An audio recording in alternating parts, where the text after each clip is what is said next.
அஸ்ஸலாமு அலைக்கும். பொதுவான விஷயத்தை நான் கருத்து வெளியிடுறேன். ரொம்ப வருத்தத்தக்க விஷயந்தான். ஆனால் ரொம்ப கஷ்டமாக இருந்தது. நான் இப்போ ஒரு வாடகை வீட்டில் இருக்கிறேன்.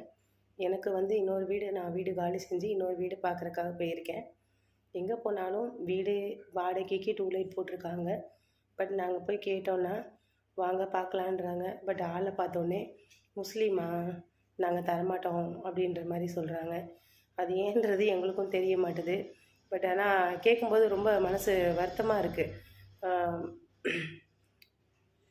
ரொம்ப கஷ்டம் என்னென்னா, நம்ம வீடை பார்த்துட்டு ஃபோனில் பேசி பார்த்துட்டு நாங்கள் என்ன ஆளுகன்னு சொல்லாமல் டைரெக்டாக போயிட்டோம்.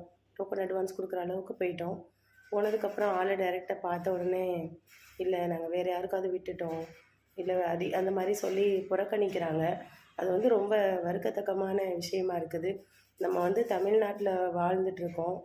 எல்லா மத சார்ந்தரும் சமாதானமாக வாழ்ந்துட்டுருக்கோம். பட் ஆனால் நம்ம மனசுக்குள்ளேயே மாற்று கருத்து இருக்குன்றத நம்மளால் உணர முடியுது. ஆனால் என்னால் ஏற்றுக்கொள்ள முடியல. பட்டு நான் என்னுடைய மாற்று மத சகோதரர்களுக்கு நான் கேட்டுக்கிற ஒரு விஷயம் என்னவென்றால், நீங்கள் என்ன செய்கிறீங்கன்னா, உங்கள் வீடை வாடகைக்கு ரெண்ட்டுக்கு விட்றீங்கன்னு போர்டு வைக்கிறீங்கன்னா, தயவு செய்து முஸ்லீமுக்கு தரமாட்டோன்னு அதில் எழுதியே போட்டுருங்க. ஏன்னா நீங்கள் ஒரு வீட்டோட உரிமையாளர். நீங்கள் உங்கள் வீடை கொடுக்கறதும் கொடுக்காததும் உங்களுடைய விருப்பம். பட் நாங்கள் அதை தெரு தெருவாக தேடி அலைஞ்சி எதையோ ஒரு 100ல் ஒரு வீட்டை நாங்கள் பார்த்து இது நம்மளுக்கு கரெக்டாக இருக்கும், கம்ஃபர்டபுளாக இருக்கும்னு கேட்டு ஒரு மனசு ஆசை இல்லை.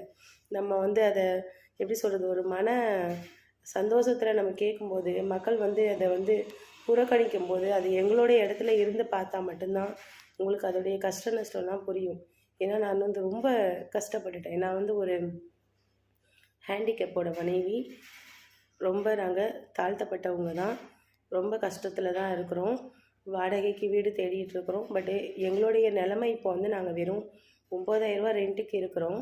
நாங்கள் இப்போத்துலேருந்து எங்களுடைய சக்தி ஒரு 10,000 ரூபா ரெண்ட்டு கொடுக்குறதே கஷ்டம்தான்.